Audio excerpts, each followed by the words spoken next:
Welcome to Prosperity Playbook. We are four friends that have come together, and we're all in four different industries that overlap, and we learn from each other. But we felt like there was a lot of stuff we didn't know that we wanted to share, and the natural way to share it these days is a podcast. So today we're talking about college isn't for everyone. My son is 22, almost 23 now, and he always wanted to be an architect first, then an engineer. And he came to me after going to high school and taking those classes. And he said, "Mom, I really don't want to sit at a desk all day. And so I didn't want you to have to pay for me to go to school for architecture or engineering. I've decided I would like to go to Helena College and become an aviation mechanic. It's 2.5 years, and I should be able to get a job right out of school." So that's what he did, and weirdly, he got a job right away, making more money than he would have in either of those other two industries, and he really enjoys what he does. That's awesome. And he gets to learn to fly. Yes. Well, and I didn't even know those were options. You know, Right. I literally, when I graduated high school, it was just, you go to college. Yep. That was just what you did. We didn't talk about tech school. We didn't talk about taking a gap year. You only took a gap year if you got pregnant and couldn't, didn't have another option. You got your MRS degree? Yeah, exactly. I don't know. I definitely have a degree that I don't use. How about the rest of you? Yep, I have a biotechnology degree and I'm a mortgage loan officer. Yes, psychology. I mean, I guess I kind of use psychology every day. Am I getting paid for my psychology degree? Hell no. Poli-sci, you can be a snowboard instructor and a bartender. Let's go. It was a French degree, and I just had people from France staying with us. But other than that, what are you going to use that for? Hey, that counts for something. Well, I agree with you, Brett. It was the same for me. When I graduated from high school, you just went. You went to college. That's what you did. And I remember my sister, who was 5 years younger than me, saying, "Well, you're just gonna go get a bachelor's degree? Like, you need a master's degree now. A bachelor's degree is no good." And I thought, man, is she right? But I was glad that I didn't, because I found out while getting this biotech degree that wasn't going to be my jam. I didn't like the lab work and I hated school. So I just hurried up, graduated early, and then went in a completely different career path, which is a story for another day. But I got out of school with $14,000 in student loans. Luckily, I had parents who were farmers who didn't make much money. So I qualified for some grants and some lower interest loans. I worked 2 jobs through school, got done early. So it wasn't too bad for me, but I see a lot. I mean, that's what I do for a living, is I look at people's income and I look at their student loans, and I see so much discrepancy in people going in. They don't know what they're going for, and they've switched majors multiple times, or they got their degree, but they came out with the degree that they didn't really have a plan for how they were going to repay that. So a story for that, I had some clients that I met with one time, and they both had each of them had $200,000 in student loan debt, and they both worked at Walmart. Ooh. And not that there's anything wrong with working at Walmart, but if you're going to take on that kind of student debt, you better have a plan to pay it. Yep. And their degrees were like library science and some sort of art history. And, I'm not saying there's anything wrong with those degrees, but I just really feel like you have to have a plan, and you better go into it figuring out how to borrow the least amount possible to get into it. Yeah. And it's gotten so expensive to go to college now. My dad used to say, like, when my sister and I would ask him, "Oh, why do you have to go to work?" Like, we're little tiny. And he would say, "To keep you in the lifestyle to which you've become accustomed." Oh, boy. And so, like thinking about what kind of lifestyle do you want to become accustomed to? And is the degree and the trajectory going to get you there? Yeah, I think that's huge. I've seen doctors and dentists come out with $300,000 or $400,000 in student loans, but they might be able to pay it off. This is an interesting topic as well. What I've learned over the years, I was just talking to my sister about this. When we were kids, that's who I thought made the money, is the doctors and the lawyers and those kind of like professional jobs and medical things. And what I've learned over 20 years in the mortgage industry is that's not true. Those people make fine money, but they are It's the entrepreneurs and the salespeople. Those are the two people that will typically make the majority of the money out there And right some now. startup businesses. Right. Yeah, be entrepreneur. Yeah. But Well, and like the our- professionals only if you're like owning your own firm. right. Yeah. You have to be Right. the top of the pyramid. Yeah. Right. Well, Absolutely. and when I remember so specifically in my senior year when I was going through guidance counseling, there was a concept of it doesn't matter what degree you get, you just have to get a degree. Mm-hmm. Yep. And so I remember in my freshman year of college, I would say probably 80% of my friends were undeclared. They didn't know what they wanted to study, so they were just taking general education classes and spending tens of thousands of dollars doing so. Most of us aren't using our degree today, but I think that leads back to our last episode about how it's so important to talk about it. Don't just tell me that I can get any degree and get a really high paying job, because that is not the truth, especially today. Oh my, wasn't that a rude awakening? Being told all your life you can be whatever you want to be. And then getting out of college and applying to jobs and being told you didn't have experience or that you were overqualified or that just for some reason it just wasn't going to work. I mean, I graduated in 2008 and the mortgage crisis and nobody was hiring, and everybody going from my level of jobs had, you know, master's degrees or even PhDs, and everybody was competing for entry-level jobs. It was nuts. That's why you were a bartender? Oh, yeah. Oh, yeah. I had it figured out.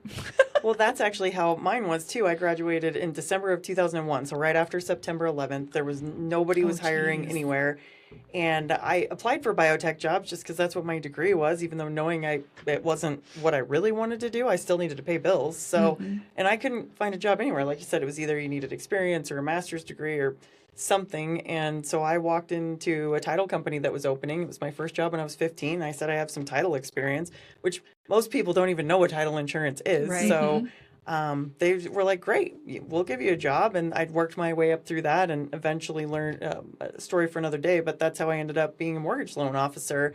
So it's sometimes those quirky little things like know how to do something that nobody else does. And you never know what your very first job is going to turn into. And I do think it's fun to explore those other options. Now, I always tell my daughter, I'm like, I hope you go and try all the things, like try all the different careers, because you don't know.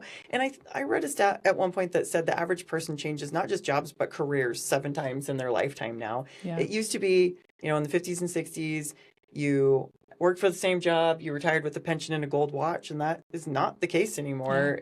Very few people get the pension or the gold watch. And so you're always kind of trying to figure out what you want to do. So trade schools, I love that's a great story about Grady. I think that I would love to see more of that. You want to know who else makes the money in a town like this is your electricians and your plumbers and your HVAC people. Like, you can come out of a trade school, have an instant job, and make really, really good money. A lot better than some of the professional jobs that they sell you on being high paying. We should interview the owner of the company Grady works for, because he's pretty resourceful too and not afraid to make big investments that pay off pretty well.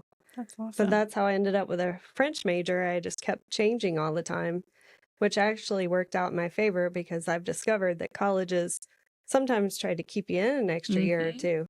And so I started off with psychology, loved it, but something along the way changed me to business major, hated it.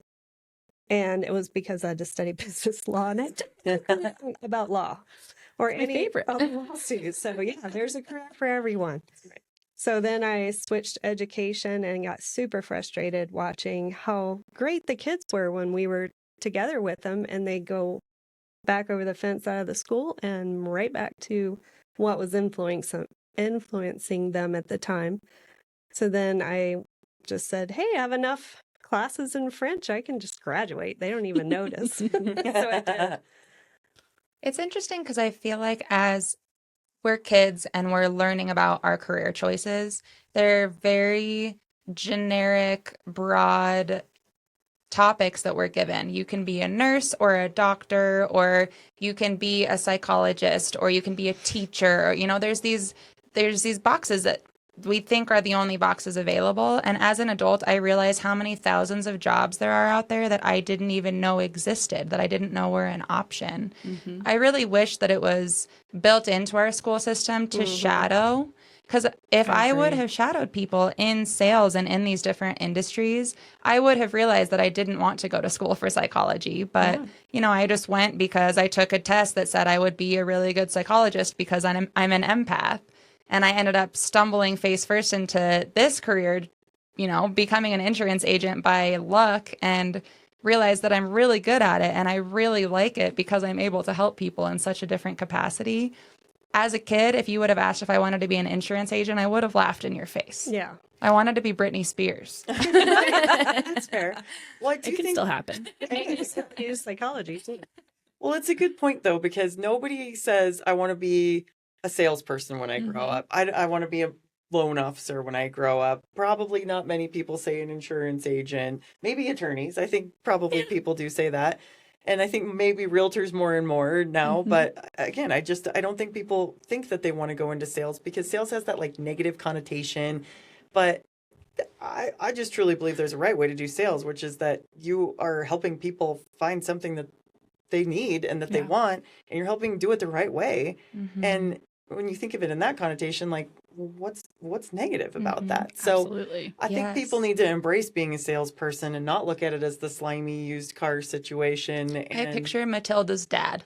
Yes. That was the salesperson, yes. I don't know about Matilda's dad. Ooh, you got to watch it. it's My so favorite good. childhood movie. Okay. I will say, you know, back to the college front, you know, I think internationally they've kind of worked out a lot of the kinks that the U.S. hasn't addressed yet. You know, there are schools in Europe that if you get to go to for free, even as an American. There are several countries that have universities where you can go and you can get your degree, and they hold the same weight as an American degree. So even if you want to go to grad school in the U.S., like you can come back and you can do that, but you don't have to be in debt up to your eyeballs walking into your graduate school. So when you went to Australia, was that after high school or part of high school or early college? That was right. I took about 6 months off out of high school and attended a local university and lived at home. But I knew that I was going to Australia, and so I just kind of took some general classes. And then whenever I moved over to Australia, it was eye-opening for me because school in Australia was a fraction of the cost of what it was going to be for me to stay in state in Texas. And in state, you already have that reduced tuition, so it ideally is affordable for people, but it's in actuality pretty expensive. But in Australia, I was only taking classes that pertain to my major. I wasn't having to take 2 years of basics before I dove into my subject matter. I was able to graduate in 3 years, which is the normal career, like normal degree trajectory, as opposed to all of my classmates and friends from high school that were taking 5 years to get their undergrad. So I was able to get my undergrad and my master's degree in 4 years. Which was less time than my friends were taking to get their undergrad degree. And you said you could ski there? You can. Well, I mean, I went. You can ski in Australia. You can. Yep, down in the southern areas. Down under. Yep, down under, and then and you can surf. You can ski and surf in the same day. Wow. You can go scuba diving. Better than Montana. All the fun things. Well, I think there's a couple really important points that came up there, and one of them is that you talked about taking some classes locally to knock out some of your core stuff, your basics. And I think that's super smart. And you can do that here too. You totally can. You can do that at a local university. You can do that at a community college. The important thing there is to make sure that you know what your NPAth is and to make sure that your credits will transfer, because that's not all created equal, apparently. But there's a lot of people that can do online classes now. I mean, you see that stuff advertised all the time, and you can get those same degrees working from home, doing things faster. And I think you walk out with just as good of an education as with anything. And I also should say, I don't regret going to college, by the way. Me either. I don't use my degree. It's funny to talk about the fact that I have a biotech degree, but it was really fun. And what I would say is, if you're going to do that, or if you're going to go to school and you don't know what your plan is, then don't go to freaking Harvard or somewhere that is going to be expensive, out of state, And study American history with no. Well, and I do think there's a lot of power in a gap year for that reason. Sure. Give yourself a year, work a couple different jobs. Go on Feel informational it around. interviews. Yes, Yeah. exactly. And then when you're feeling like you have a more direct path, then take that path and take the online classes. Go to the local colleges, get your introductory credits instead of just jumping in and getting yourself buried in debt. According to Best Colleges in 2024, the average federal student loan debt is $37,850. And I think so many kids don't even realize that that's going to happen. You don't think about paying for college when you're going to college because you don't have to do it right then and there. And Well, that's that's the a cost really of a good used point. car. Exactly. Yeah. And you hold on to that debt for, 20 plus years and are paying it off. My best friend she almost had to choose between paying off her student loans or having a mortgage payment. You don't Yeah. want to have that Yeah. either or choice. You're exactly right. And I think that's the thing that people don't. When I was getting student loans and stuff, nobody talked to me about here's how much you've taken out so far. Here's what your payments are going to be down the road. Here's what repayment looks like. And for a lot of us that are not graduating right now, those student loans, they told you, oh, you'll just put them in income-based repayment when you're done Right. and you can make a low payment. Well, the people that did that, they didn't realize a lot of times that interest that you weren't paying was accruing on the back end of those loans. And I saw people all the time that all of a sudden had double the student loan debt and they had no idea. Some of these new programs, the SAVE program that's out there, you can put your loans into that and that doesn't happen. That interest doesn't accrue. So if you are someone that has those loans accruing like that, make sure you take advantage of some of these new programs out here because they are a game changer as far as at least not letting your balance increase down the road. Yep. I have a story. Ooh. Hear it, Britt.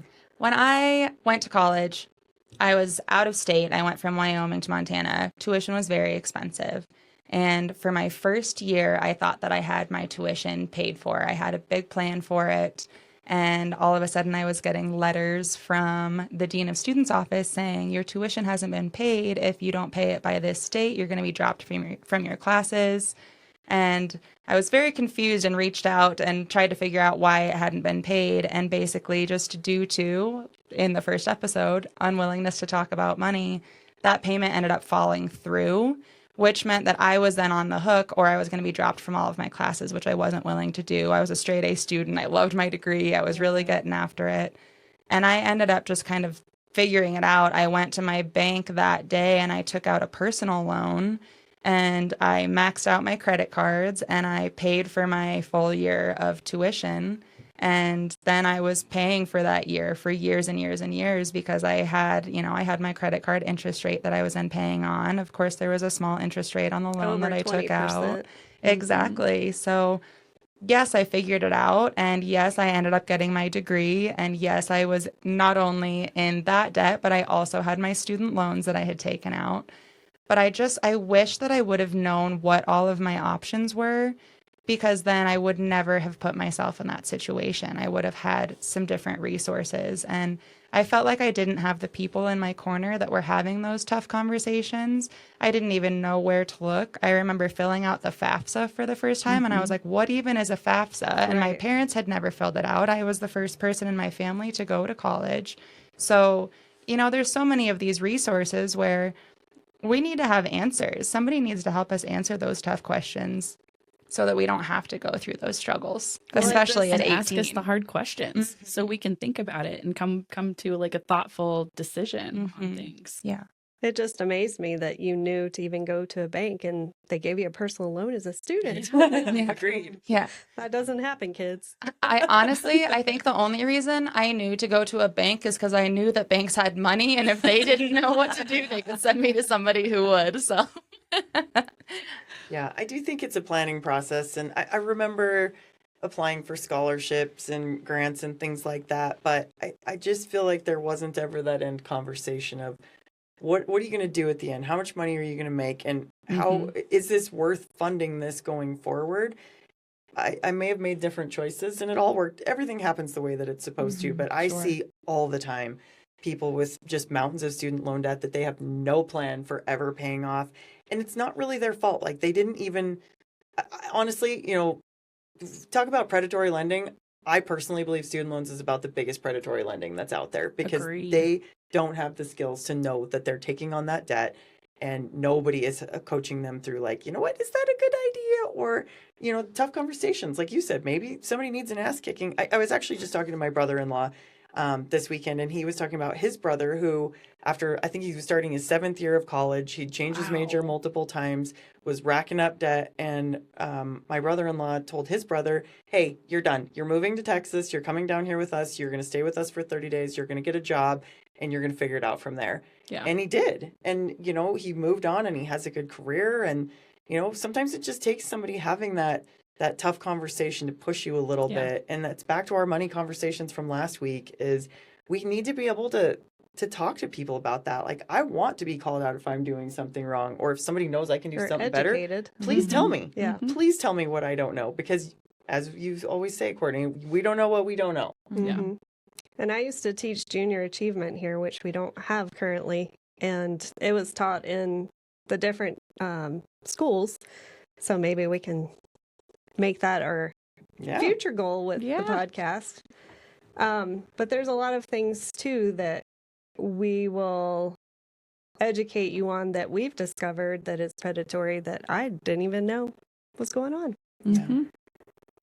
I think that's all really important stuff. So I think there's more to tackle on that later. But just to wrap up the college debt topic, I think people don't realize how important that is in what you're going to do down the road. And not only your college debt, but your auto loans, your credit cards, all of that debt that you take on is going to be really important when you go to buy a house or go start a business or whatever that looks like. So debt's a super important topic for all of us to really think about. And when my husband started his business, the first bank he went to kind of like laughed at him and told him good luck. He owns a landscaping company and has for 20 years now. But basically the moral of the story was banks wanted him to figure out how to do it himself without borrowing money. And he did. He kind of had a pickup and a shovel, and it's grown into a monster from there. But sometimes the answer is you got to grind, you got to struggle, you got to take on the extra job. And the debt isn't always the answer. And you don't get to start at the top.